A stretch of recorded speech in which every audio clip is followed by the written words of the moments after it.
I just want to preface this. I don't know a lot about Judge Dredd. I do. Most of my Yes, Fable does. He's read the actual factual comics. Well, Hmm. my knowledge is mostly relegated to the Dread movie, which is a very good movie, and I fully recommend it. All right, I so I always I love the before we start. I just want to say I love the weaponry in that movie though, and the way that the clothes look.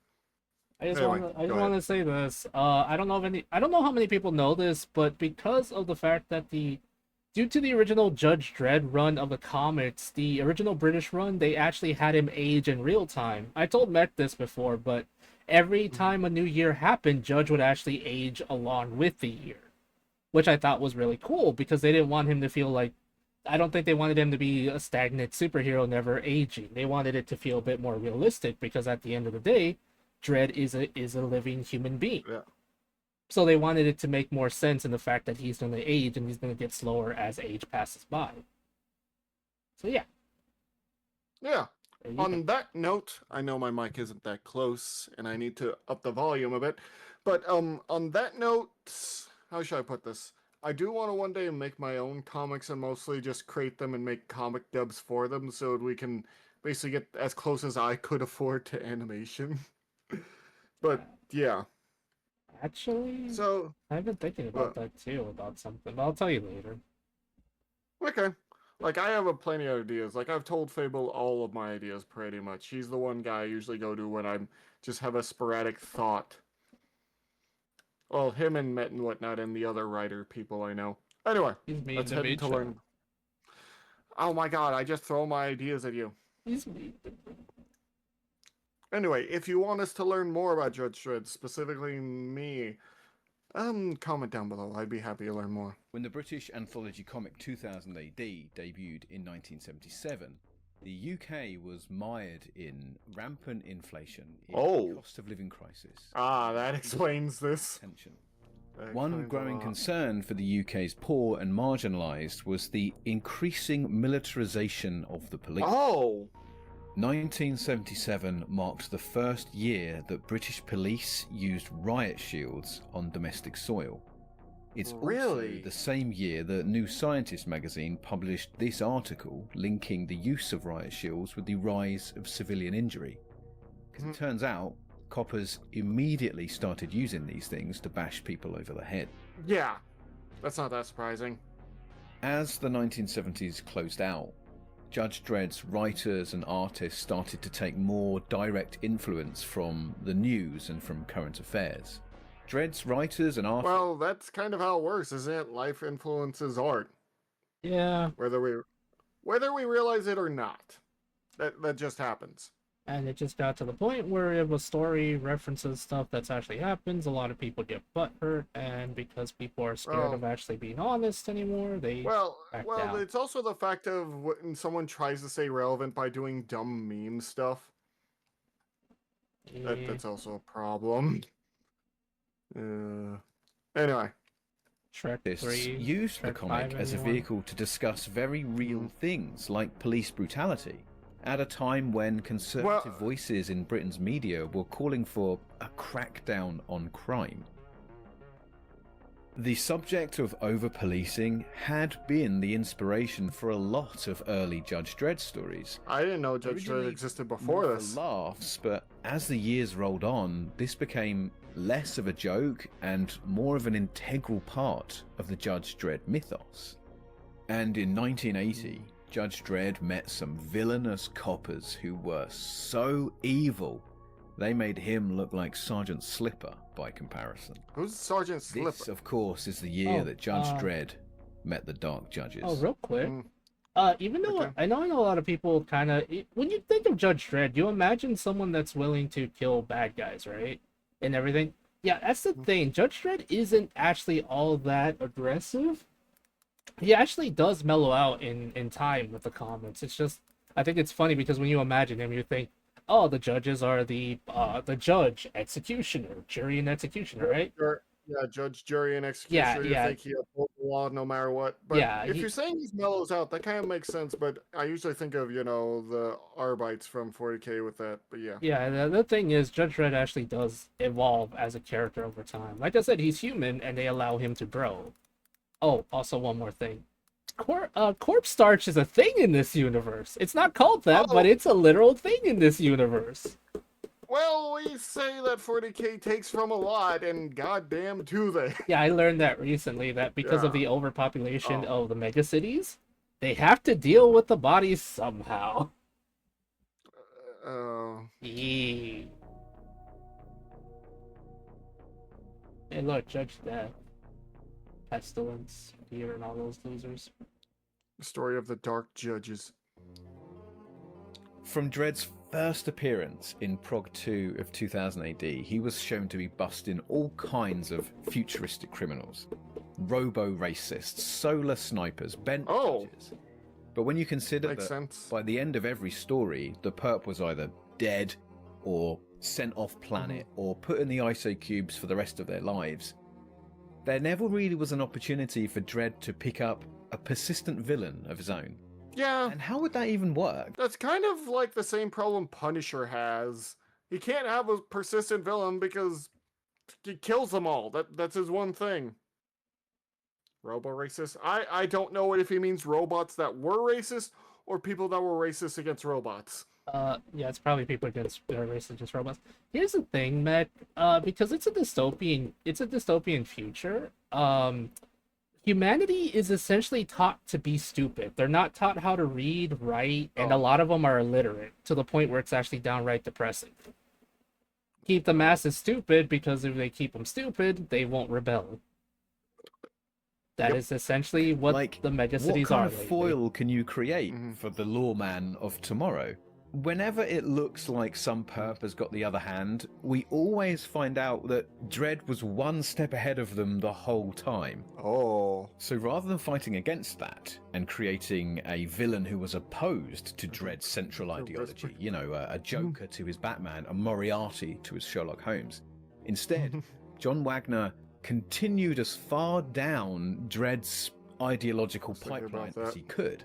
A judge whose values and whose use of force actually lean in the same direction as Dredd's, but they go way beyond the logical endpoint into insane, crazy new levels. There's always that kind of people, which makes this interesting when you have to fight this Judge sort of Death lawful first evil. appeared in Prog 149 in January 1980. He was written by John Wagner and drawn by Brian Bolland. Wagner co-created... Dear God, he looks absolutely horrifying. That's because Judge Dredd and Judge Death and the other ones are from a universe where things got so bad that the only crime you ever commit is life, is living. Oh. That's why they're the worst things ever, because you're alive, that's a crime. Well, I can say one thing. You can tell where they got the inspiration for the Batman Who Laughs. Yeah. Too bad they overdid it. And he wrote a ton of all those big... yeah, they overdid it a lot. Iconic Judge Dredd stories. But outside of Dredd, outside of British comics, he's probably best known to American audiences as the guy who wrote History of Violence, that comic that got the film with Viggo Mortensen in it. Interesting. American viewers are probably more likely to have heard of Brian Bolland. Undoubtedly, he is one of the all-time great exports of the British comics scene. And I know that you will know him best for Camelot 3000, but I do believe never heard of it. Batman story once. Oh, probably a good he did chunk the of killing people joke. whose perception of Dredd is formed by a few really iconic Bolland illustrations. This looks really cool. Judge Death is introduced as this spooky, ghostly murderer who's jaunting about in this macabre spin on the judge's uniform, giving real supernatural dear God. but predating, well, all of them actually. Within the first few pages, the judges turn up and blast him away. But he doesn't die. His disembodied spirit rises from his corpse, chats some breeze, and then pisses off. What? You have delayed me, but that is all. This city is evil, but I will cleanse. What do you mean? How? The debut of Judge Death also happens to be the debut of side division psychic super babe Judge Anderson. It's Anderson. Oh wait, she's from the movie. Yeah, she's in the comics. Who figures out that Judge Death is actually an undead monster from a parallel dimension. The judges on Death's world created stricter and Oh. stricter laws to clamp down on crime, until they realised that all crime is committed by the living, and therefore the root cause of all crime. Oh, that's is why. life. Oh dear. And so if the crime is life, then it Yeah. would follow that the punishment is death. Judge Death and his judges had wiped out all life on their own world, and Well, so they scares then me. tried Yeah, to find I can ways see to why. spread their version of justice to other worlds and other universes. Anderson is able to defeat Judge Death by holding his spirit form inside her head and then encouraging Dredd to mummify her in the miracle plastic boing. It is pretty funny Oh. because Judge Death is shown to be this like immaterial ghost who can phase through anything, but he can also be trapped inside of plastic. On the face of it, this Aw. isn't that monumental a comic. It's 3 progs long, it ends with the villain locked away forever. It doesn't Okay. actually feel like it stands out that much from any other late 70s or early 80s Dredd comic. Certainly, I don't think Wagner and Bolland had realised that they had created probably the most iconic villain in all of British comics. I mean, usually people don't realize that. ever. Bolland's design is so iconic. Oh yeah. I mean, his clean penwork here is just firing on all cylinders, doing so much heavy lifting. Judge Death is Oh. a monstrous reimagining of Judge Dredd. Taking more than a little inspiration from Kevin O'Neill's Torquemada, Judge Death is festooned with skulls and bones and... Dead animal bits. Pretty I much. love his helmet design more than anything. The front of it is designed to look And like iron portcullis, bars. which on the face of it feels like something that you have on the front of a castle to stop people getting in. But in fact, portcullises were actually used at either end of a corridor to trap people so that you could then kill them. I don't know if it's a Yep. coincidence, but it's also the symbol of UK Parliament, and it's the logo for Customs and Border Control all across the Commonwealth. Oh. Is Bolland using the portcullis as a symbol for borderless policing? I don't know. Maybe. It certainly wasn't in the script, and he's never mentioned this in interviews, but I don't really think things like this happen by coincidence. It's obvious to say that Death is a dark Enough to mirror make to sense, Dredd. yeah. You know, he is a Captain Black or a Nemesis Prime or a Venom. You know, he is what Dredd would look like. He's quite literally the dark reflection of when you take things too far. Oh Or yeah. that's- Yeah, but Oh. also it's gonna get worse. Oh no. Oh boy. Yeah, If yeah, you whatever have no idea the thin veneer damage of the Dark morality Judges that do. holds him back from being a genuine monster was one day lifted. A copper with all of the power Ooh. and none of the accountability. I mean, this is interesting in itself because Dredd is essentially a symbol of what happens when coppers have lots of power and not very much accountability. In the few years on the run up to this book, Little Towers, Blair Peach, William Stratton, James Kelly, these were victims of police brutality whose murders Oh. were never justified. In nearly every case, the police who killed these people never faced justice. Oh god. Wagner is talking to the terrifying reality that a policeman can just kill you if they want to, and the establishment can just justify it Dear after the god. fact. Judge Death is quite literally over-policing Maid Carnot. Yeah, this got All real nuance fast. Is Dark real flattened out fast. into only 2 binary realities. There is only one crime, and there is only one punishment. He is the analogy of Judge Dredd turned up to 1,000 to make sure that those in the back can actually hear it because they didn't realize it was a parody the first time around. It's another layer of abstraction, I'll give you that, but this is essentially the reason why I can never view Judge Dredd as a hero. Now sure, Judge Death is like the complete end point of the path that Judge Dredd is on, and it'll be a long time before he ever, if he ever reaches that extremity. But he's on his way. Maybe. Like he said, Fable said, he does mellow out. Yeah, because he starts to see the system Wagner and how established in flawed that- it is. Yeah, that's the important part. No, that's a really good cover. But yeah, you when it comes to a job, you gain more experience and you learn more things. That's just how it goes, you knows? Does the Emperor thumbs down? Oh my god. First story that Judge Death can't die, so any real solution is always going to be finite. It took a Temporary. year and a half, but eventually it happened. Judge Death Lives was written by Alan Grant and John Wagner, again drawn by Brian Bolland. The story takes place between Prog's 224 and 228, and it debuted in August 1981.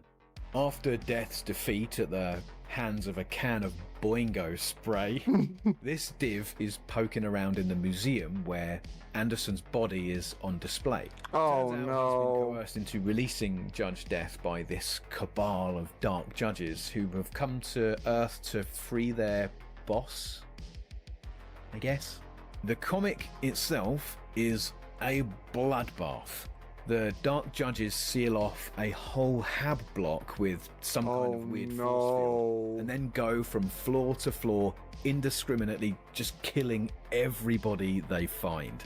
All 70,000 inhabitants of Billy Carter Block are guilty of the crime of life, and judgment Therefore, they are must judged. be carried out.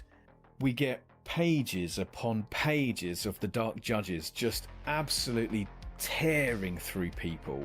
Those who manage to escape the building are then being burned to death against the force field, even being crushed against it by people rushing to get out from behind them.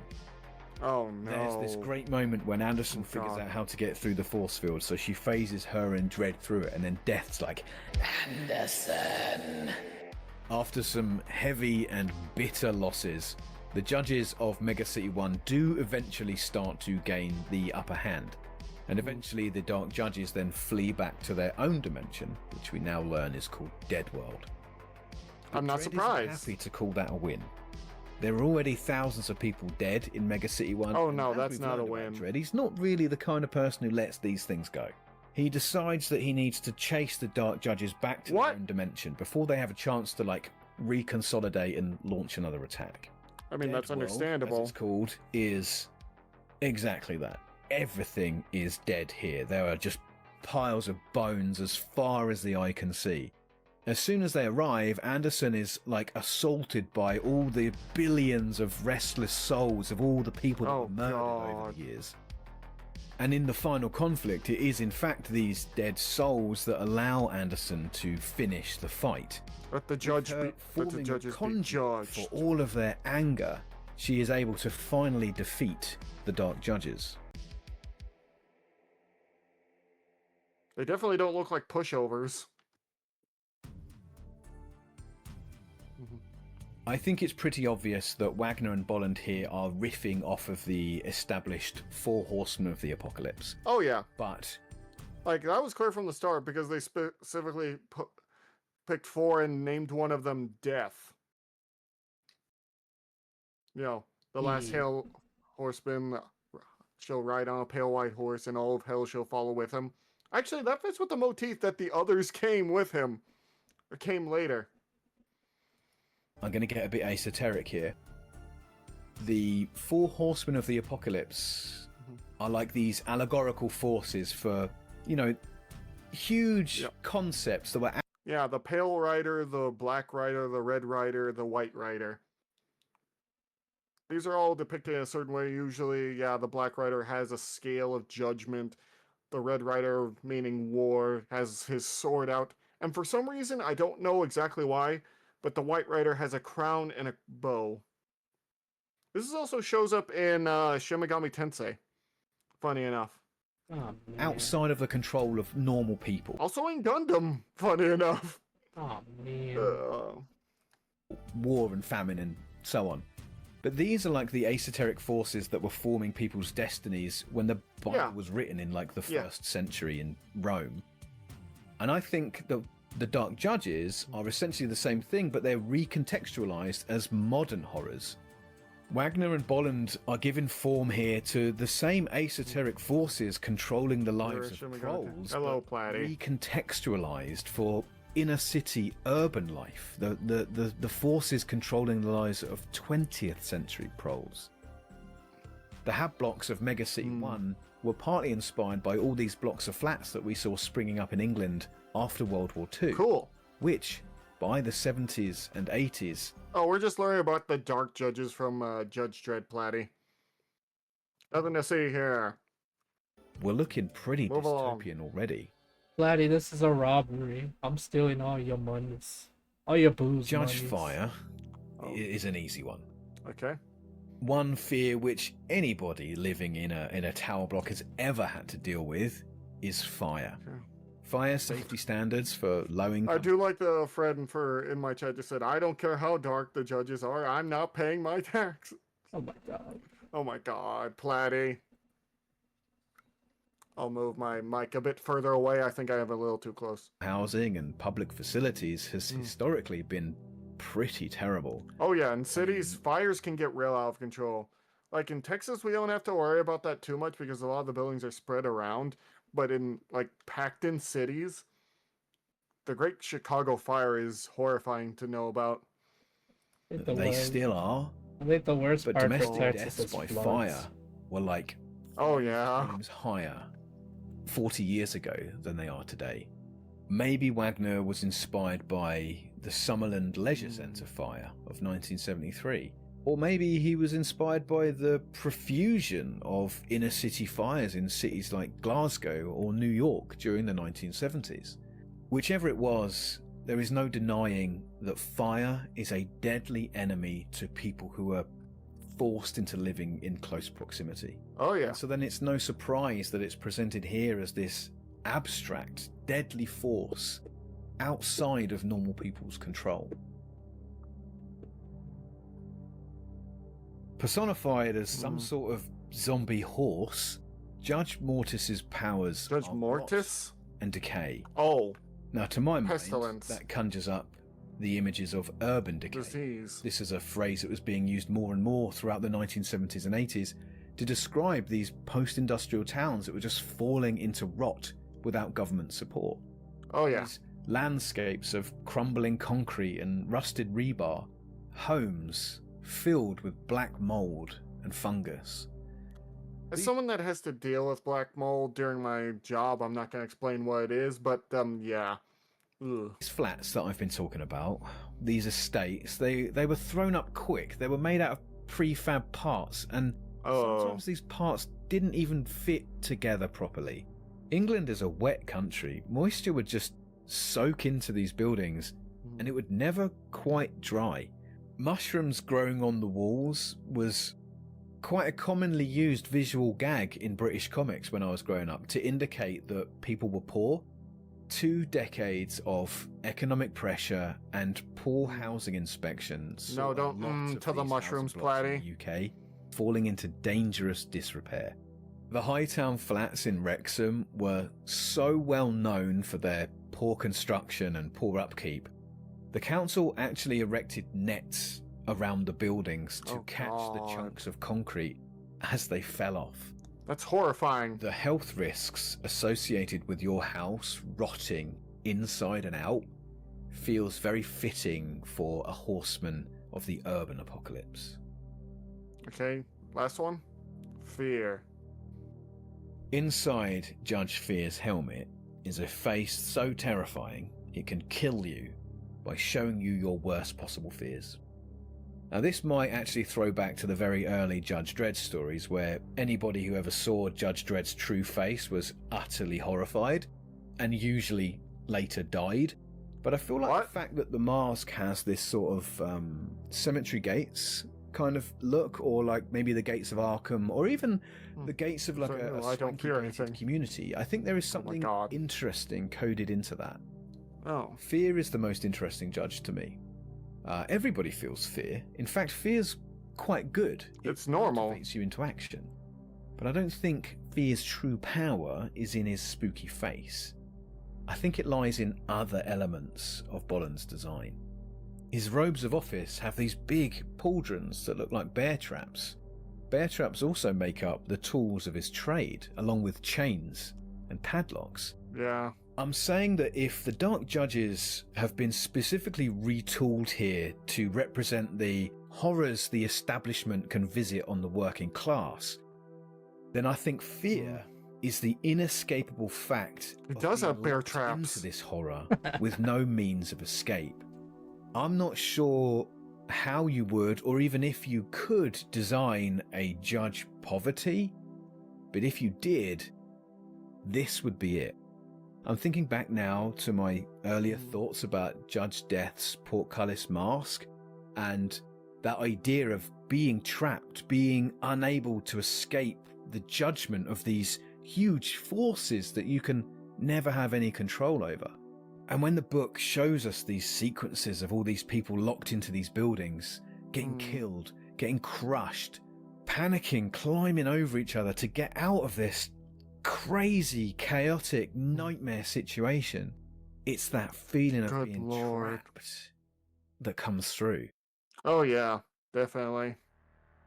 We had established early on that the Dark Judges are in fact undead. You cannot kill what does not live, etc., Yeah. etc.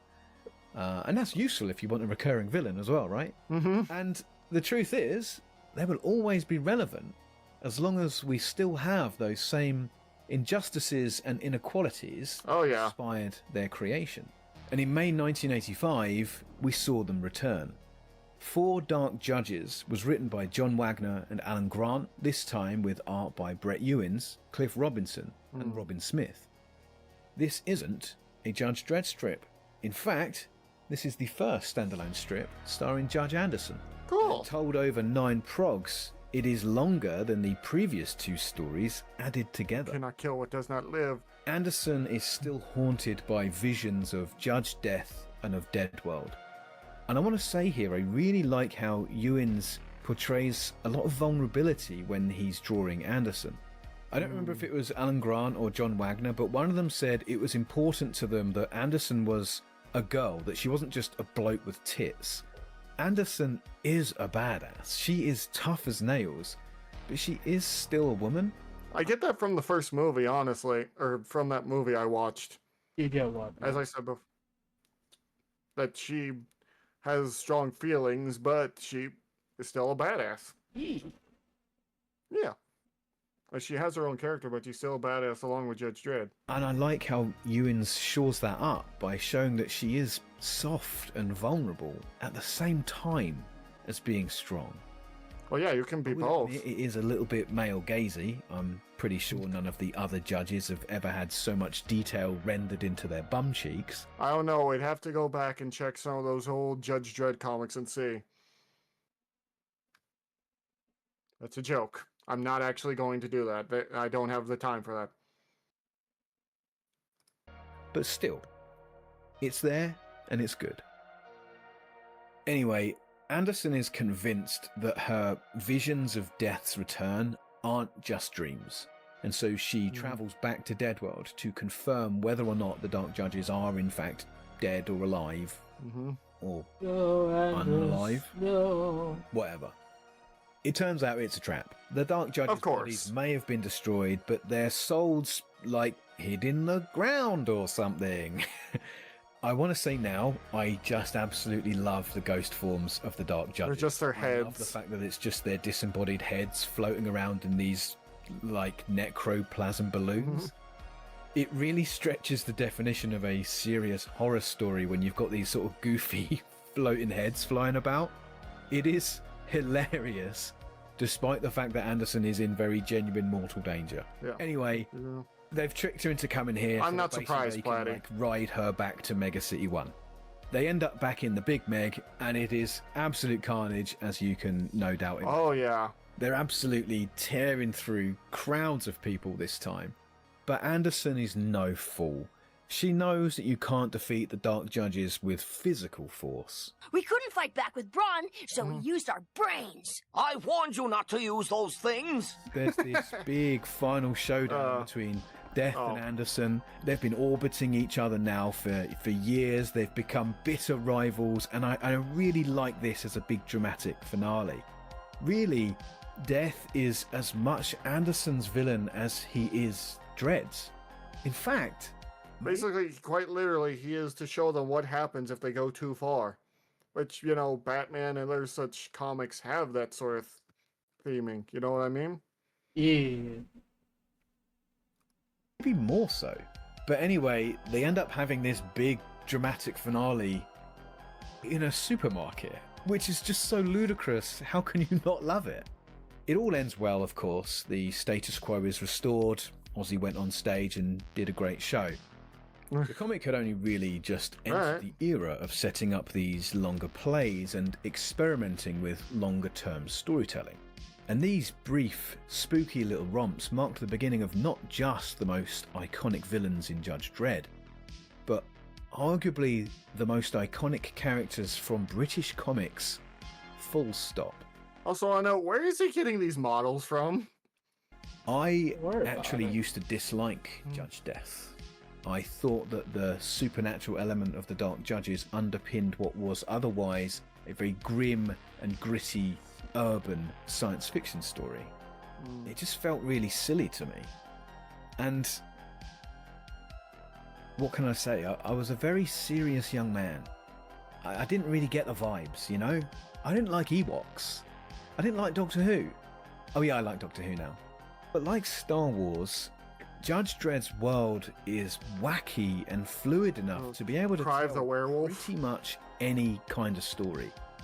And actually, if you're able to integrate the kind of campier, sillier parts of him, along with the much grimmer and darker images of what he represents, there's actually something really special about Judge Death. We established that they can't die, so the Dark Judges would continue to appear as consistent villains both for Dredd and for Anderson.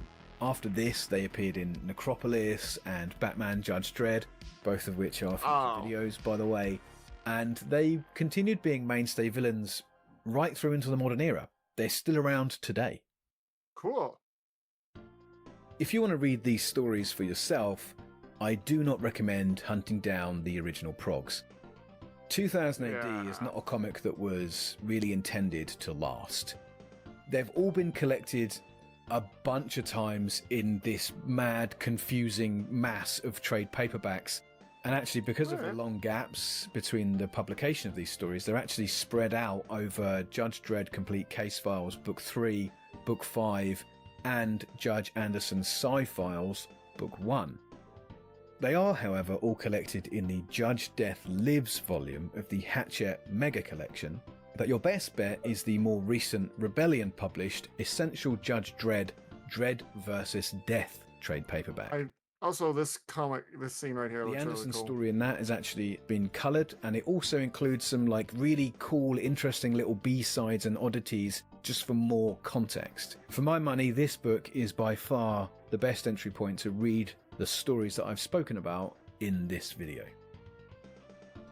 If you happen to be interested in the intersection between Judge Dredd comics and the history of real-life policing, then I highly recommend Michael Mulch's book, I Am the Law. Oh, This cool. is a really good look, not just at Judge Dredd comics, but also the I love increasing history. militarization of the police, both here in the UK and in America. This book is super inspirational. It's full of really useful little historical snippets. The bit at the beginning of my video where I spoke about the riot shields, I actually just lifted that wholesale from this book. Oh. And I do have a video coming out in the future where I basically just plagiarized an entire chapter of this. Madly recommended. Please go check this out. I'll put links in a description. I'll say, yeah, this guy does great work. Holy hell. For some Where reason, you can get it. there we go. Thank you so much for watching this all the way to the end. If you like problem. Judge Dredd and British comics, then please check out my previous uploads and subscribe because I've got more coming out in the future. Finally, I'd like to give a huge thanks to the channel supporters. Yeah, that was really cool. Do you think he got all of his information spot on, Fable? Yeah. It was good. So check him out, guys, if you want. Also this, Fable, do you think we'll ever be able to create a comic nearly as iconic now? Probably. Maybe one day. I have so many ideas in my head, but you never know. Although I've been told many times that much of my work is sounds like more towards children, and I kind of agree. More towards what? towards children's stories. You know, Oh, like silly well, I things like mean, that. it can go either way. I honestly can do either. Sometimes I do really dark stories in my head, and other times I do really light stuff where I'm like, okay, I need a little break from that. I know something about the Dark Judges, man. What? In one of the stories, it got so bad they actually killed over like 90% of humanity in that world. 70, I think. It was like Oh, a huge amount of people literally died, and at one point, because of what Judge Dredd did, multiple city blocks in Mega City 1 couldn't be inhabited because of how much radiation was there. oh God. Yeah, it took literally years for the radiation to subside and for them to be able to repopulate that again. That's how bad it So, got. so here's what I'll say, everyone. If you want me to learn more about Judge Dredd, I am always willing to, but you gotta like, comment, and subscribe. And what is your favorite Judge Dredd character or moment? I'm curious down below. Anyway, anything more to say, Fable? Um, Please help. I need a tablet. I want to draw on the computer again. Anyway, and to all of you who leave to all of you who leave suggestions on the Discord, well, those videos are more than likely for me to watch, but I'll usually watch them offline if I can, because watching them on stream, because some of you leave some really long videos, will not be possible. If I was a full-time streamer, I would do it all the time, and hell, if I get the chance to become a full-time streamer thanks to you guys, what I'll do is a 24-hour reaction stream. I might go completely insane, but it'll be fun to watch for a bit. But anyway, thank you all so much, and I appreciate every single one of you. We'll see you later. Bye-bye. Right. Oh, I know we only reacted to a few videos for you guys and mostly just reacted to whatever the hell I want.